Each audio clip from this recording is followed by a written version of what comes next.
à tous, j'espère que vous allez bien. On avance petit à petit vers le printemps, on entend les petits oiseaux qui chantent, donc ça commence à faire du bien, les jours rallongent, tout va bien.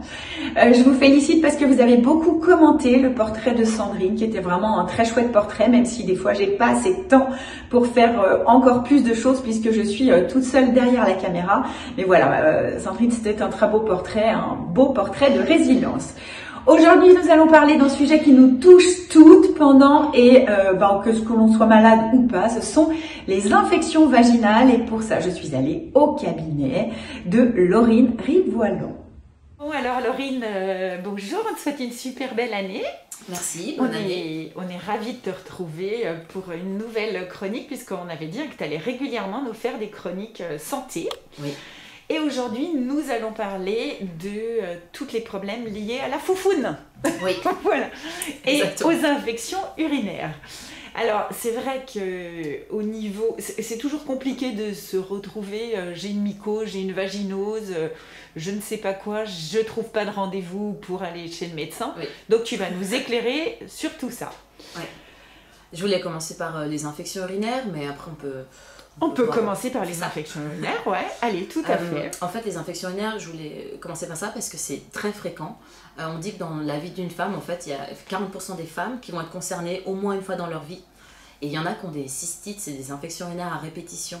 Ouais. Donc en fait, la différence entre est-ce qu'il faut traiter ou pas, est-ce qu'il me faut une consultation ou pas, c'est qu'en fait, il y a à peu près un quart des infections, elles vont se résoudre spontanément. D'accord, notre corps va les éliminer. Exactement. En fait, il n'y a pas assez de déséquilibre entre les mauvais germes et les bons germes pour créer une infection sur le long terme. Donc il y a plus d'un quart même qui vont en fait se guérir toutes seules. On ne traite pas une infection urinaire s'il n'y a pas de symptômes. C'est-à-dire qu'il y a des femmes qui ont tellement eu d'infections urinaires qu'elles ont à la maison des bandelettes où elles testent leurs urines par exemple et elles voient s'il y a des bactéries ou pas. C'est normal d'avoir des bactéries dans les urines, mais si ces bactéries elles créent un déséquilibre au point d'avoir des symptômes, alors il faut traiter.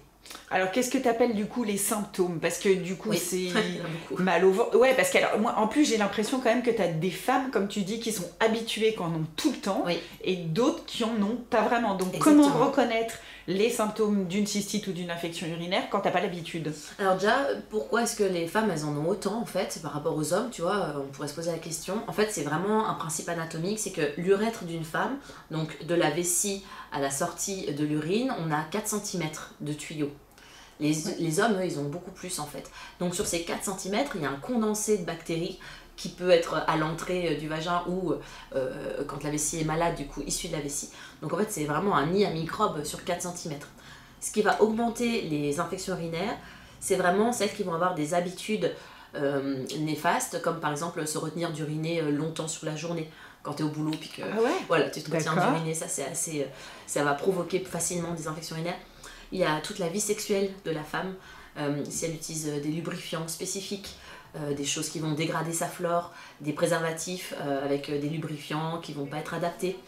Il va y avoir la consommation de sucre, la consommation de tabac, il va y avoir les facteurs de surpoids. Tout ça, c'est des facteurs de risque de développer en plus des infections urinaires. D'accord. Et après, il y a tout ce qu'on va consommer, les antibiotiques. Ah ouais, alors ça, c'est terrible. Voilà, ça, c'est mais ça, je pensais que ça provoquait les mycoses et non pas des infections ça peut urinaires. faire les deux en fait, c'est un facteur de risque pour les deux. D'accord. Okay. Ouais, parce qu'en fait, les antibiotiques vont tuer toutes les bactéries. Les mauvaises, pourquoi on prend les antibiotiques, c'est pour tuer des mauvaises bactéries, et les bonnes.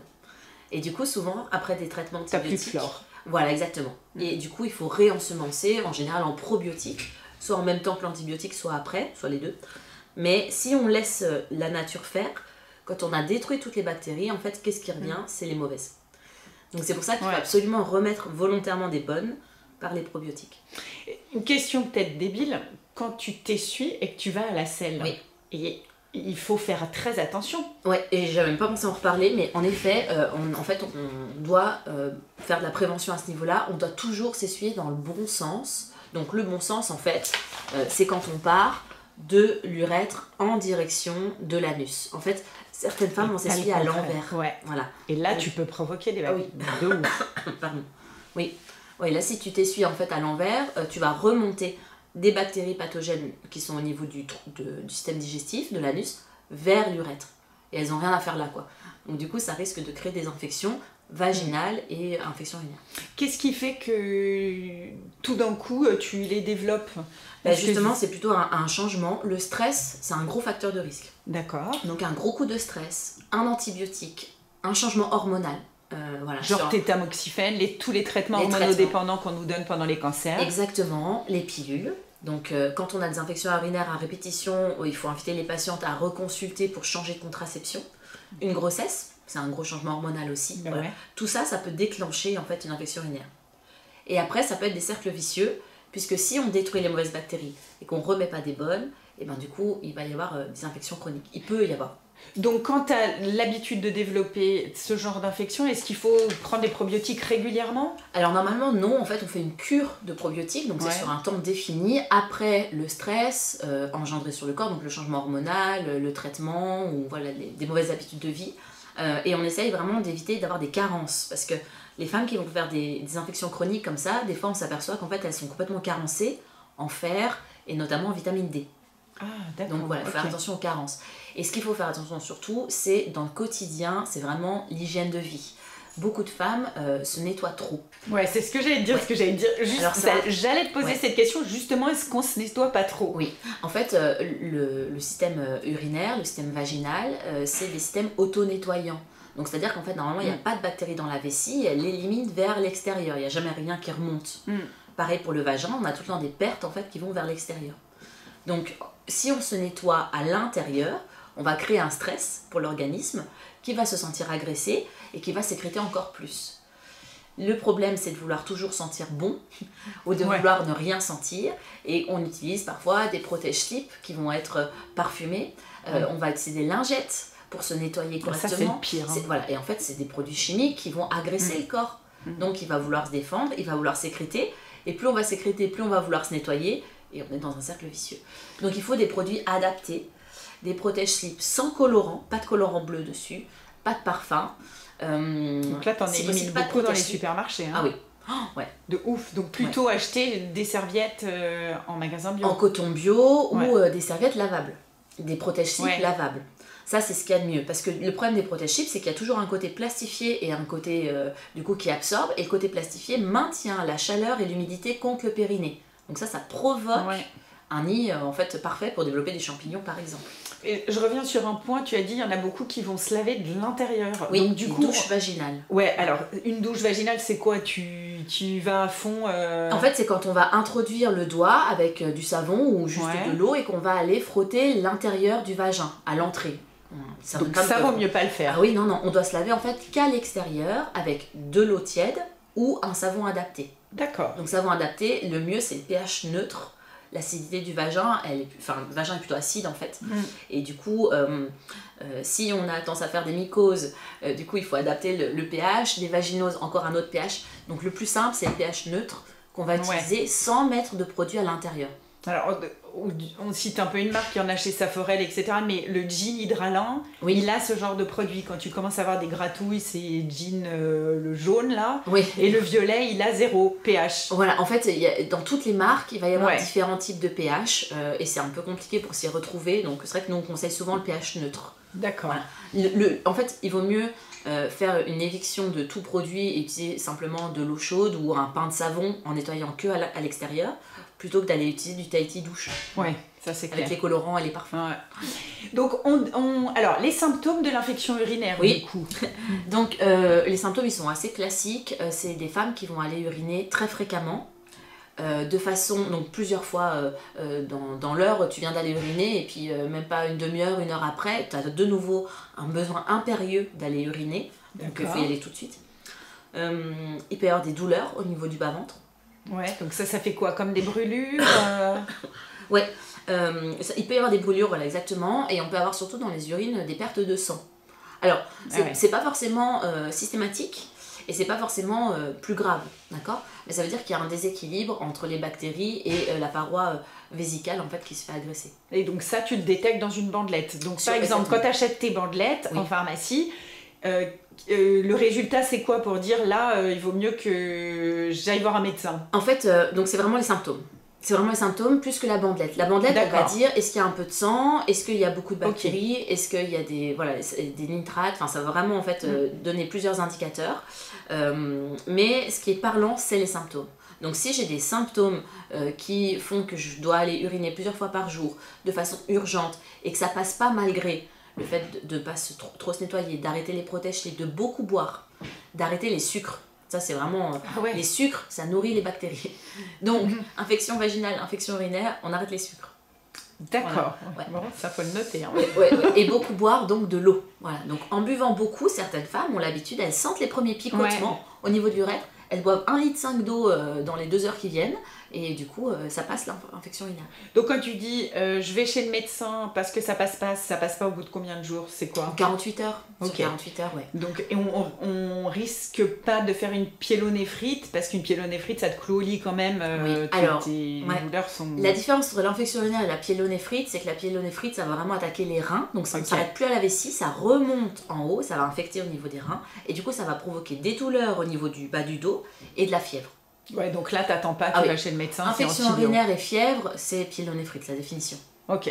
Donc pour une infection urinaire classique, on essaye de la faire passer tout seul. Si ça passe pas, on va quand même chez le médecin qui, pour anticiper la pyélonéphrite ou une infection plus importante, va te donner pour le coup des antibiotiques. Exactement. Alors il y a plusieurs possibilités en fait. On va soit mettre une dose d'antibiotiques, un shoot en fait d'antibiotiques de 3 grammes qu'on va boire en une fois. Et normalement ça passe, et derrière, attention à bien remettre des probiotiques. Ou alors on peut partir, si les symptômes sont supportables, sur de la phytothérapie, avec notamment de la bruyère, du busserole, du cranberry. Ah d'accord, ah oui, le cranberry, j'avais vu que c'était super efficace. Oui. Alors c'est super efficace, mais on vous déconseille quand même les cranberries, les boissons avec 25% de sucre. Et voilà, mais si tu manges les cranberries, c'est bien ça, les fruits en magasin. Il y a des compléments alimentaires en cranberry en fait qu'on trouve en pharmacie, qui vont permettre d'éviter le traitement de l'infection urinaire. Donc voilà, en crise aiguë, on peut prendre ces traitements-là, en phytothérapie ou en antibiotiques classiques. Super. Donc ça, c'est pour les infections urinaires. Et il y a juste un point, parce que je vais parler sur la sexualité des femmes, en prévention, de bien penser à aller uriner après les rapports.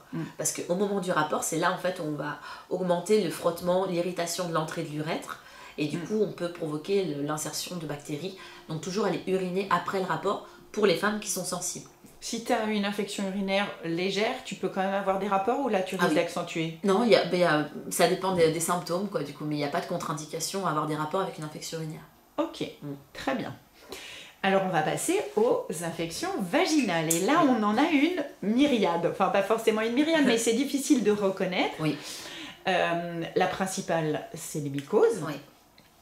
Qui, tu vas nous expliquer comment elles surviennent, mais qui sont quand même le truc un peu angoissant quand tu pars en voyage, parce qu'aller dire en espagnol ou en thaïlandais j'ai une mycose, c'est pas évident.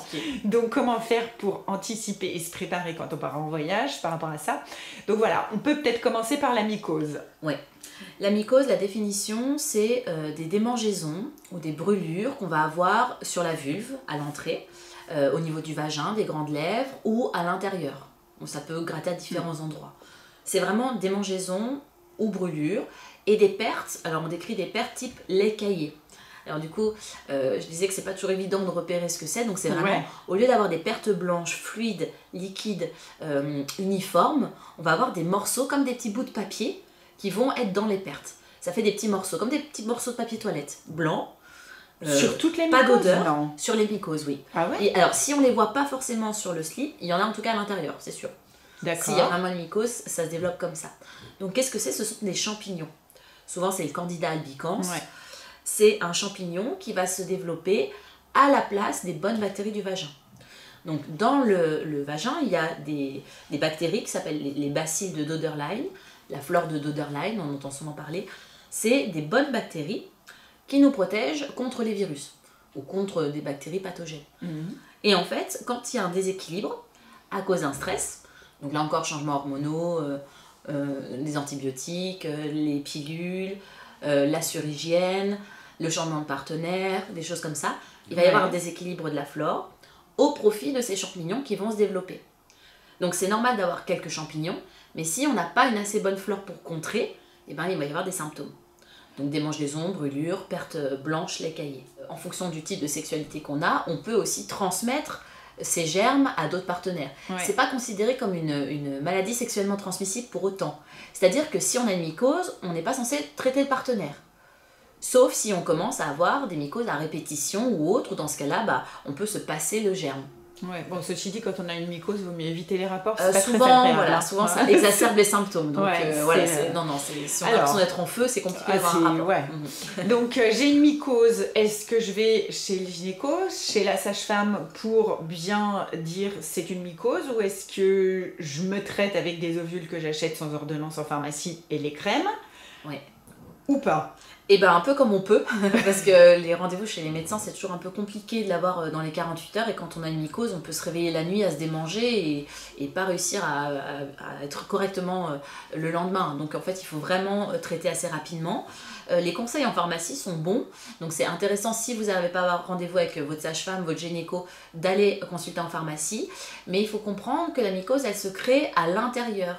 C'est-à-dire que les symptômes se manifestent à l'extérieur, mais si on se contente de mettre de la crème comme ça en automédication, le problème c'est qu'à tous les coups ça va recommencer.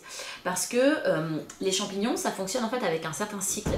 Il y a les champignons qui provoquent les symptômes, et ces champignons ils se multiplient sous forme de spores. Donc en fait, si on met un peu de crème pour tuer les champignons, ça va calmer les symptômes, mais 3-4 jours après, les spores qui ont été pondues vont éclore et vont de nouveau créer des symptômes. Donc il faut vraiment traiter, en fait, tu l'as dit, avec ovules et crème, les deux en même temps. Les ovules pour traiter à l'intérieur, sous forme d'ovules à libération prolongée. Moi, c'est ce que je conseille, c'est-à-dire qu'en fait, on en met un, et voilà, ça tue les champignons et ce qui va sortir après. Et de la crème qu'on va appliquer bien sur les 7 jours. Pareil, si on met juste la crème sur 2 jours pour calmer les symptômes, le traitement est incomplet. Quand on a fait ça, il faut réensemencer en probiotiques derrière, parce que c'est pareil, les ovules et les crèmes vont décaper toutes les mauvaises bactéries et toutes les bonnes. Donc il faut réensemencer avec des bonnes volontairement, sinon on va rechoper des mauvaises bactéries. Si tu as l'impression que tu as une mycose, mais que tu n'es pas sûr, et que tu traites aux ovules parce que tu as l'angoisse, tu es à pétaouchnok, que ça s'amplifie, c'est grave ou pas? Alors, si on le fait de façon isolée, tu es en vacances, tu vas utiliser des maillots de bain toute l'année, enfin toute la semaine de vacances, tu risques de provoquer des mycoses. Là, c'est presque du préventif. Donc, si en revenant après, tu arrives à faire une cure probiotique, à limiter les sucres, à faire attention à avoir de la lingerie en coton, ça c'est aussi très important. Pas mettre de protège-slip. Voilà, tout ça, ça va permettre de reconstituer ta flore.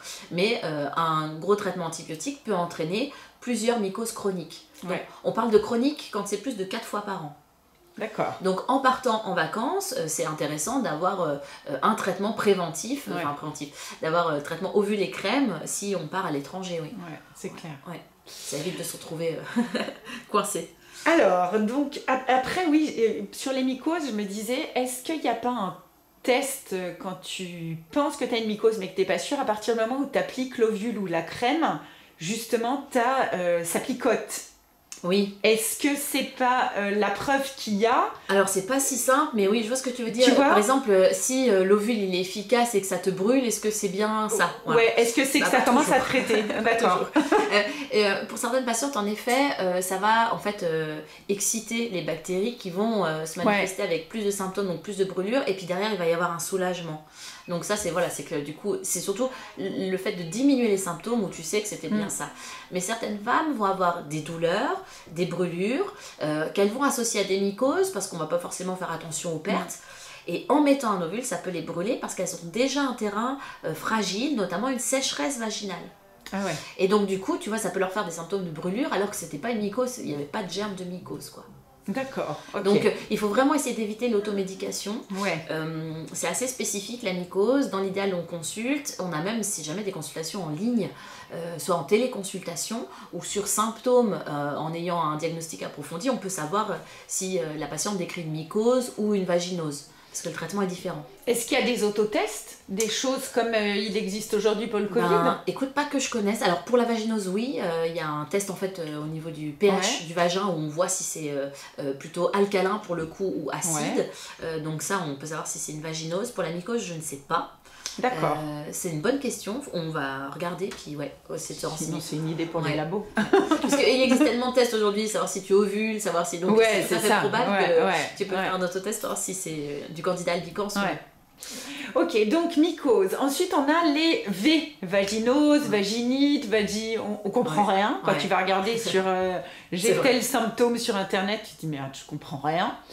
Alors en fait, ça va dépendre du germe qui est retrouvé. En fait, certains germes vont faire certains symptômes.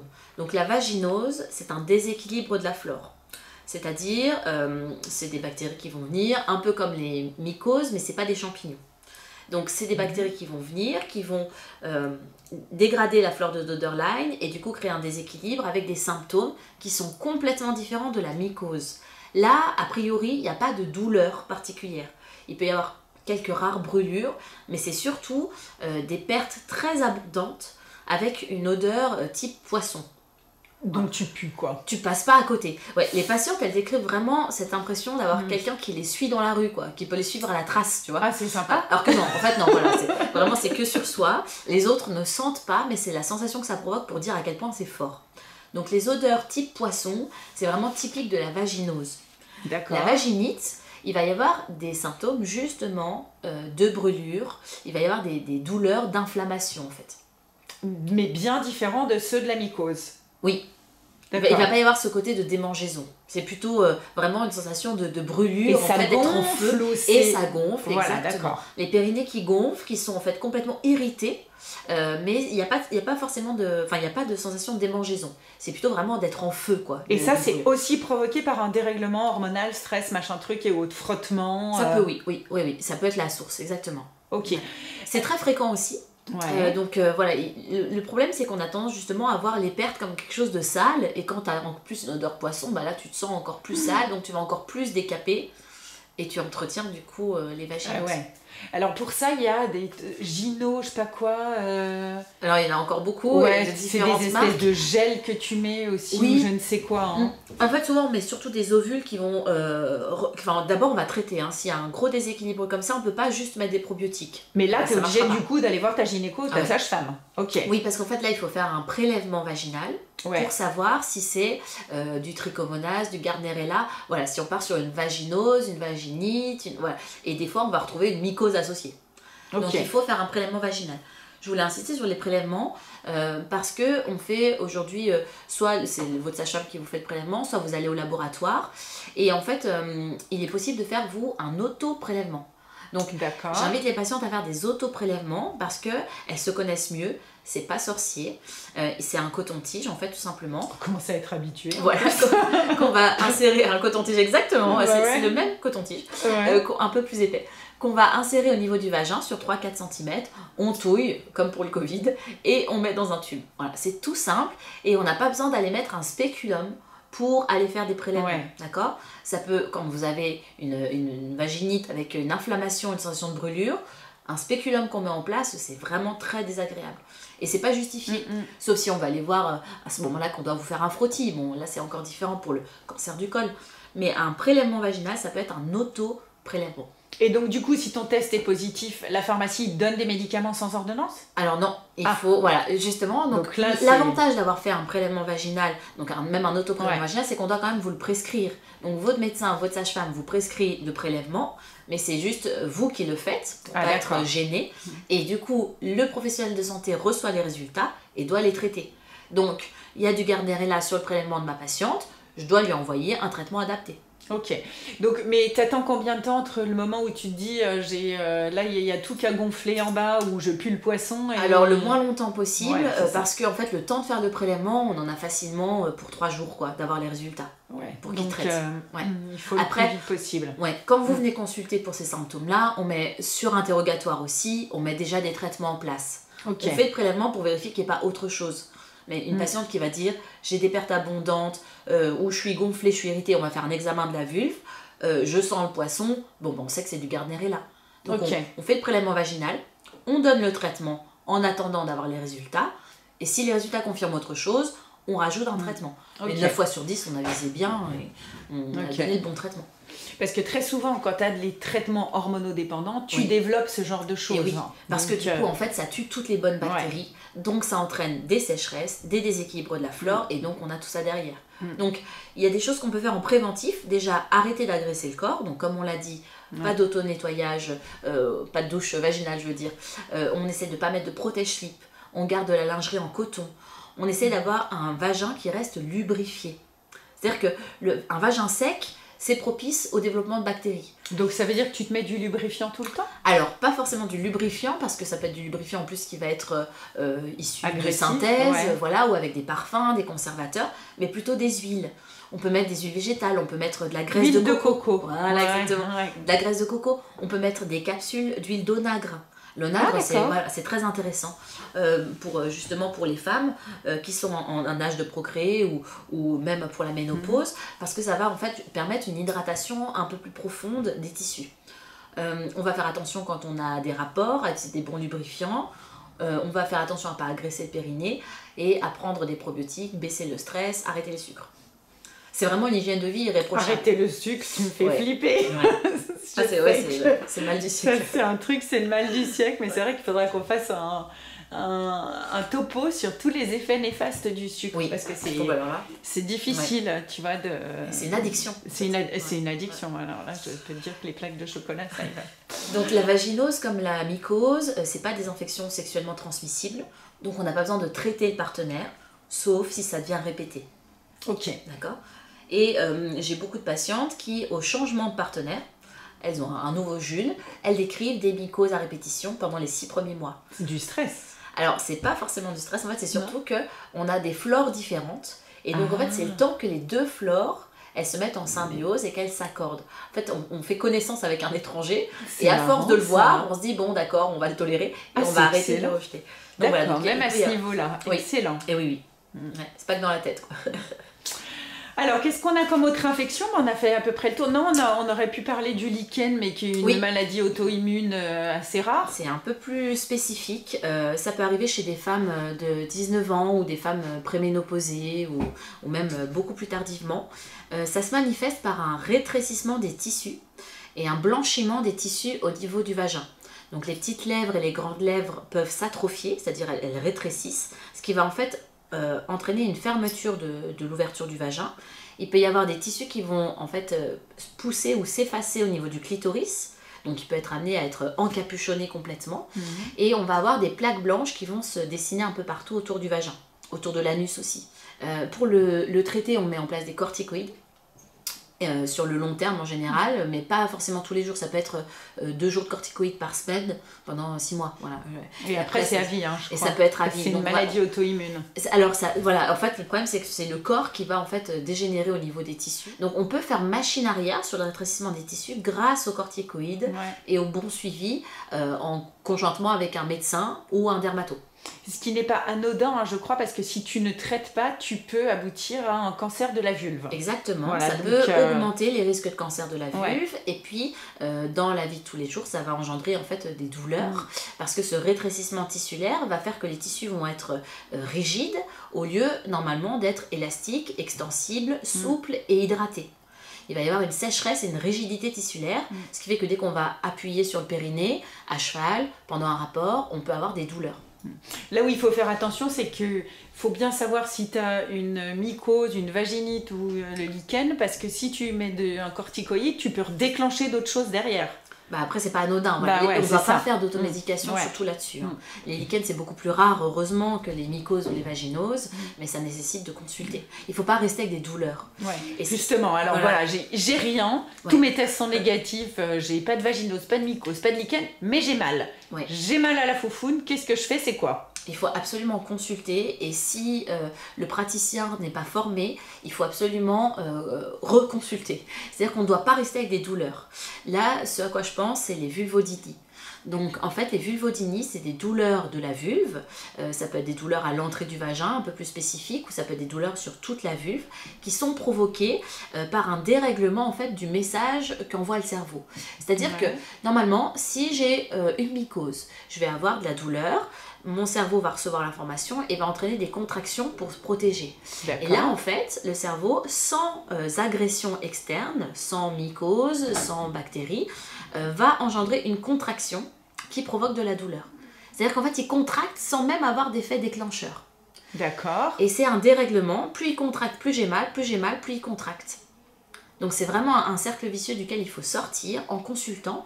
Il y a des tests simples pour voir si c'est du vulvodynie. C'est un test, on appelle ça un type test. On prend encore un coton-tige et on va aller appuyer sur différents points en fait au niveau de la vulve. Certains points sont complètement indolores et d'autres vont déclencher des douleurs où on va sauter au plafond, quoi. Donc là c'est typique de la vulvodynie. On prend en charge cela avec une hydratation vaginale importante. Donc on va mettre en place par exemple de l'huile d'onagre tous les soirs, voilà, au quotidien. On va mettre en place des anesthésiants en crème locale pour arrêter d'envoyer le message de douleur au cerveau. C'est-à-dire qu'on va expliquer au cerveau, là tu vois, il n'y a pas de douleur, afin de relâcher. Et on va apprendre à relâcher. Donc avec une sophro-périnéale et avec des massages du périnée. Ça peut être des massages par un kiné ou par une sage-femme. Et à l'origine, pourquoi on a ce genre de douleur ? On n'a pas toujours la réponse, c'est-à-dire qu'il y a des causes idiopathiques, on ne sait pas pourquoi. Il peut y avoir des traumatismes, notamment des mycoses à répétition, qui en fait, à force d'avoir créé de la douleur, va engendrer une contraction qui va engendrer de la douleur. Il peut y avoir eu un traumatisme, je sais pas, à 8 ans, on tombe, ou même on chute sur une bûche, ou tu vois, quand tu tombes à cheval ou tu te tapes mal, tu te réceptionnes mal. Il peut y avoir des agressions sexuelles, bien sûr, et il y a des fois où on ne retrouve pas de cause. Mais ça pourrit la vie des patientes qui sont concernées. Parce que du coup, elles ont mal quoi quand elles s'assoient, quand elles au rapport. Il y a des femmes qui ne supportent plus le contact d'un pantalon. Il y a des femmes, dès qu'elles s'assoient, elles vont avoir mal. Au rapport, c'est même pas la peine, elles ne peuvent pas avoir de rapport. Donc voilà, du coup, on a en fait des solutions par ce traitement-là, l'hydratation, les anesthésiants, les massages, la sophro-périnéale, on a à peu près 80% de réussite du traitement de la vulvodynie. Donc c'est pas dans la tête. Voilà, c'est vraiment, j'insiste là-dessus, quand on vous dit c'est dans votre tête, non, c'est pas dans votre tête. Voilà. Ok. Bon, ça fait un bon petit tas d'infections. Est-ce qu'on a tout dit sur ces infections ? Ouais, à peu près. Voilà, alors après, il y a toutes les maladies sexuellement transmissibles, mais voilà, du coup... Peut-être qu'on fera un autre sujet, un autre topo là-dessus. Tu voulais nous montrer quelques images un peu... Alors, je voulais vous expliquer l'autoprélèvement. L'autoprélèvement, pour moi, c'est quelque chose qui est vraiment important. Donc, vous voyez, c'est vraiment les mêmes cotons-tiges que pour le Covid avec le tube test. On va écarter en fait d'une main les grandes lèvres pour introduire le coton-tige sur quelques centimètres. On touille, on tourne le coton-tige pendant 30 secondes et on remet dans le tube. Donc c'est très très simple. Je vous invite à le faire. Un prélèvement vaginal ne nécessite que très rarement la mise en place d'un spéculum. Donc c'est pas justifié que ce soit le laborantin qui mette en place un spéculum pour vous faire un prélèvement vaginal. Donc demandez un auto-prélèvement. C'est très simple. Sur les protections, je voulais insister sur le fait que voilà, les serviettes hygiéniques, ça c'est un protège-slip. En fait, on va vraiment avoir une partie plastifiée qui va maintenir chaleur, humidité au niveau du périnée, et ça c'est propice pour développer les champignons. Donc, on essaye d'en mettre le moins possible. On préfère avoir une culotte en coton de rechange dans son sac et on se change si jamais on est trop mouillé, trop gêné, plutôt que d'utiliser ce genre de protection. Ce qu'il faut bannir, c'est les protections qui, en plus, vont avoir des colorants bleus ou des parfums. Parce que ça, c'est hyper agressif pour le périnée. Et au lieu d'avoir justement des serviettes hygiéniques ou des tampons qui vont aller créer une sécheresse vaginale, qui vont transmettre des molécules qui sont assez toxiques pour l'organisme, on peut utiliser des serviettes hygiéniques lavables ou des cups. Donc voilà, les cups, c'est assez intéressant. Il y a plusieurs modèles. Il y a des modèles où on n'a pas la tige. Il y a des modèles qui sont même plats. Enfin, il y a plein de modèles adaptés à la taille, au flux, au nombre de grossesses qu'on a pu avoir ou non. Et ça permet en fait de garder un périnée qui n'est pas agressé par des produits qui vont assécher. Elle peut pas rester coincée ? Elle peut pas rester coincée. Sûr. Parce que ça, c'est le genre des trucs qui est un peu... Le vagin, il se termine au bout d'un moment, donc il n'y a plus rien en haut, il y a l'utérus. Et avec un truc comme ça, tu peux monter à cheval ? Oui, carrément. En fait, on doit complètement l'oublier. On ne doit pas le sentir. Donc tu laisses la journée ? Ouais, sur 8 heures. Et au bout de 8 heures, ou avant, selon le flux, bien sûr, on l'enlève, on rince et on réinsère. Donc il se met un peu comme l'anneau. Oui, c'est ça. Ouais, l'anneau. Comme un tampon. Ouais, c'est honnêtement, comme un tampon, sauf que du coup, là, quand tu mets la deuxième fois que tu vas mettre la cup, tu n'auras pas la sécheresse que tu as quand tu dois mettre un deuxième tampon. Quoi. Ouais. Ok. Bon. Eh bien, Laurine, nous voici. C'est un bon topo sur tout ça. Super, merci beaucoup. Est-ce que si des gens ont des questions, est-ce qu'ils peuvent te les envoyer via un email ou nous les faire passer sur Hope? Oui, super. Oui, pas de souci. Oui. Info, on vous mettra l'adresse mail de Hope et puis comme ça, on forward vos questions. Et puis évidemment, on peut répondre aussi sur la chaîne YouTube. Oui. Laurine peut m'envoyer des réponses aux questions, donc n'hésitez pas. Et puis, je crois que la prochaine fois, on a dit qu'on allait faire un truc sur les vibromasseurs. Oui. C'est ça. T'es déjà allé prendre quelques contacts. Sur les sextoys, Sur les sextoys, voilà. Bon, merci beaucoup en tout cas, Laurine. Et puis, on te dit à très bientôt. À bientôt. Merci. Voilà, alors n'hésitez pas, si vous avez des questions, quelles qu'elles soient, n'hésitez pas à vous nous envoyer des messages. Alors déjà, allez commenter sur la chaîne YouTube, partagez un maximum, et puis vous nous envoyez vos questions à l'association Hope, à l'adresse que vous voyez s'afficher sur l'écran. Vous pouvez poser toutes les questions à Laurine, elle vous répondra. N'oubliez pas que l'album Les Optimistes, c'est Les Optimistes, est en ligne. Vous avez également les liens ci-dessous. Vous pouvez le télécharger sur toutes les plateformes. C'est important pour nous que vous le téléchargiez, car c'est comme ça qu'on pourra aussi récolter quelques fonds pour l'association. Et puis en avant-première, quelques petites images de répétition justement des optimistes qui se sont mises au boulot en vue de la fête de la musique de Saint-Sergue au mois de juin. Je vous souhaite de passer une excellente journée. Je vous donne rendez-vous dans 15 jours. Nous parlerons d'immunothérapie. Pas simple. Salut. On sait jamais s'il y a le malin. Vaut mieux prévenir les lendemains pour préserver son avenir. Alors on attend de faire on attend de faire une levée. Vaut mieux on sait jamais s'il y a le malin. Vaut mieux prévenir les lendemains. La peinture et l'énergie, toutes les belles rencontres.